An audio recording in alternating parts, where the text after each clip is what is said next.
Fly ball, deep left field. McGrath is there. It's over. They were underdogs, 15 childhood friends from a small Connecticut town. No one in the stadium, no one in the press box, no one on television was giving them a half chance. They were just a little Cinderella run. Facing an overwhelming favorite, the perennial Little League champions from the Far East. Growing up, watching the games, see every year Taiwan, Japan, Taiwan. Taiwan looked the part. They were all big, strong kids. Trumbull kids they just looked like 12-year-old kids.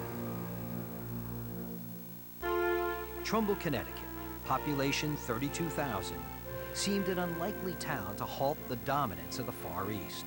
The boys were unremarkable to look at. Even their star pitcher, Chris Drury, was slightly round and all of 5'1". Chris Drury just looked like a kid you'd see at the mall, and there are a lot of kids like that. Trumbull became a stealth team, winning games against opponents who never saw them coming. The teams we were playing really weren't gunning for us. Trumbull powered their way through the Eastern Regionals, outscoring their opponents 51-8. The Cinderella team from Trumbull was heading to the biggest ball of them all, the Little League World Series. Trumbull, Connecticut, which is 10 miles north of Bridgeport, making its first appearance in the Little League World Series. Once in Williamsport, Pennsylvania, Trumbull defeated the top regional American teams to advance to the championship game. And as expected, the team from Taiwan trounced the international teams to advance as well.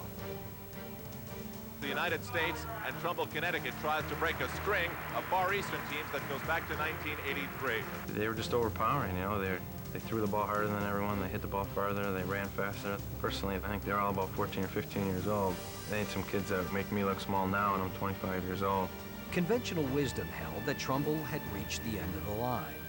Even ABC broadcaster and Hall of Famer Jim Palmer warned the American boys not to set their hopes too high. And he kind of put his arm around a few of the guys and said, no, don't worry today if you go out there and they beat you pretty good. And one of our coaches put his arm on his shoulder and said, excuse me, Jim, but we get you ready for a game, you gotta beat it. The Taiwanese players shared the feeling of certain victory. They had used their ace pitcher in the semifinals against Venezuela. They acted real professional as they walked around, and that was a little intimidating. Taiwan struck first, taking a quick 1-0 lead. The Trumbull boys were not rattled. One run is in. They send the second runner. He's in. Trumbull leads 2-1. If I made good contact, hit the ball hard, I'd be able to get on base, and I knew that the guys behind would be able to do the same thing. And this highly partisan crowd is loud and happy for now. The hometown team soon became America's team. At one point, they had a USA chant going during the final game, and that's really hit home for me, and I think a lot of the players. I remember getting chills, on the back of my neck. Trumbull clung to a 4-1 lead heading into the 5th inning of the 6-inning contest, but Taiwan was coming back to life. Fly ball. Gala can't get it, the second baseman. And drops in for a single to begin the top of the 5th. The 5th inning was a real scary inning because they led off with a hit and then another hit. Ground ball through the hole, base hit. With 1 out and runners on 1st and 3rd, Trumbull decided to walk the bases loaded and try for a double play. Heard him say, let's turn 2. That's a gamble. Then came the play that kept the dream alive. Fly ball left field and deep. McGrath going back. It's off the wall. 1 run is in. And out at home on the second run. What a throw from left field. Trumbull stole Taiwan's momentum, and the last nail in the coffin came in the bottom of the 5th. Long drive, left field. Goodbye.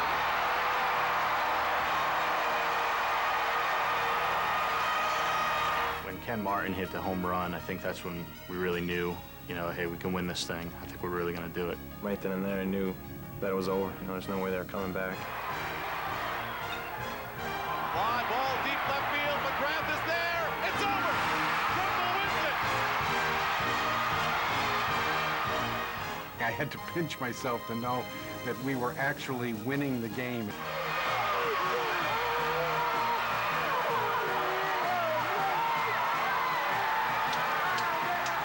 When Drury retired Taiwan in the 6th inning, Trumbull had beaten the odds to become the Little League World Champions. Game's over, glove goes in the air, you know, you just run to the nearest guy in a green shirt and jump as high as you can. The band of unlikely heroes became overnight sensations. The next evening, Trumbull's faithful turned out for a victory parade.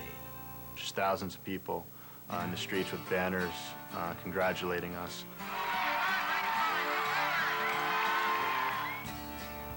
They finished up at Trumbull High School at the football stadium, which holds, I believe, about 10,000 people, and it was standing room only. They were as big as you can get. If the Beatles coming to New York was any bigger than those Little Leaguers coming home to Trumbull on a shorter parallel, it was the same thing.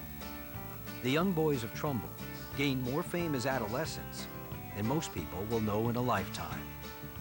We were definitely celebrities. Hi, my name is Andy Paul. I'm with the Trumbull National All-Stars, United States champion, Williamsport, Pennsylvania. Players appeared on television shows and were special guests from the White House to the World Series. Please direct your attention. The fame, of course, was fleeting. They made the journey back to Trumbull and back to boyhood, with lessons and memories that would stay with them forever. I thought, this is going to help these kids in their lives. This is going to hopefully make them a little more confident, a little more relaxed in different situations. Still to this day, feel a great amount of pride being able to represent my country in that tournament, as well as the town of Trumbull and the state of Connecticut. So many times sports get a bad rap, and I think this is sports at its best.